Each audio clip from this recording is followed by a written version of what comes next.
Bismillah, assalamualaikum mga kababayan. Ito po ulit tayo, nandito pa rin po tayo sa,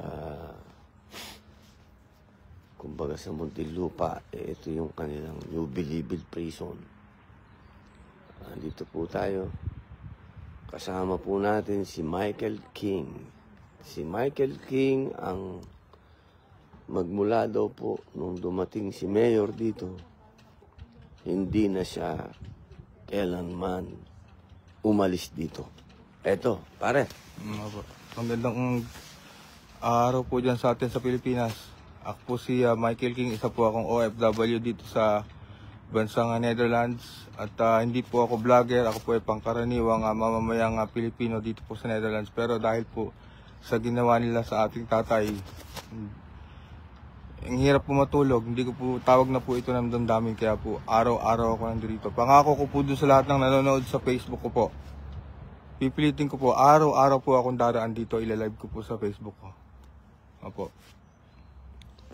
Ayan po. Pag ano daw niya, hindi daw siya nakatulog, kaya dumiretso na siya dito kaagad. Minsan nakamotor siya, minsan nakakotse. Ngayon, nakakotse ka. Nakakotse ako sir kasi dinala ko po muna yung anak ko sa doktor eh. May pamilya po Pero muna. tinalo mo yata yung bigote ko Parang mas maganda yung bigote mo na. May balbas ka pa. Malamig po kasi. No, sobrang lamig dito mga kabayan. Ka na ba? Kape lang po sa ospital. May dala ako dyang prutas saging. Senator, baka gusto nyo. Mamaya. Nasa kotse.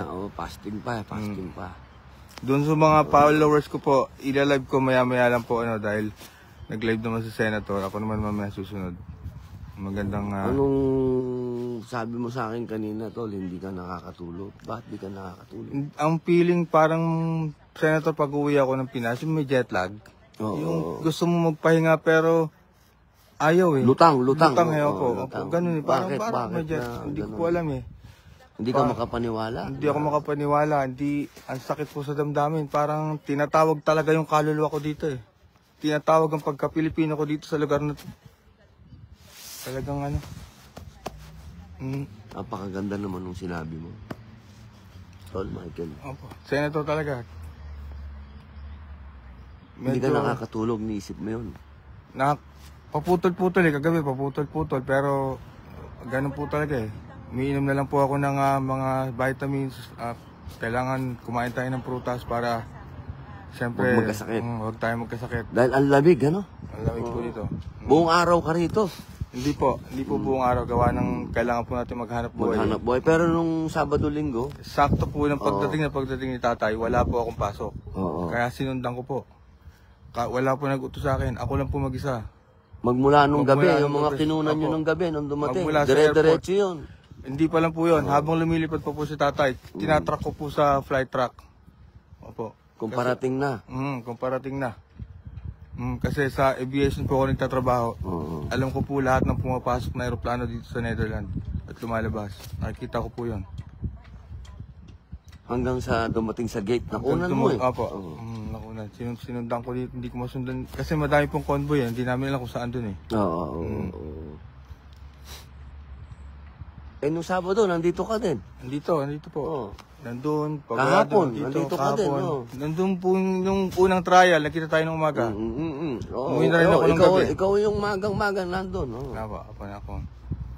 Kahit mag-isa ako kasi yung mga kaibigan natin may mga trabaho din. Nagkataon na libre ako sa trabaho eh. Kaya yun. Okay, pare ko. Mabuhay ka. Yung pagka-Pilipino, napakaganda nung sinabi mo, yung pagka-Pilipino natin, Tol. Bubuhay ba? Buhay na buhay. Para kang dinadala dito. Tinatawag na po ako dito ng pagka-Pilipino natin, ang dugo natin. Parang tinutulak talaga ako dito. Pumunta ka doon, wala makapigil. Gusto kong bumangon. Ganun po ang nararamdaman ko. Buhay ka, Tol. Yan po, si Michael King. Sundan niyo po siya.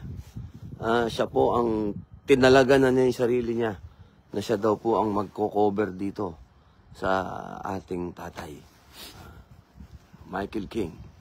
Ano po sa inyo?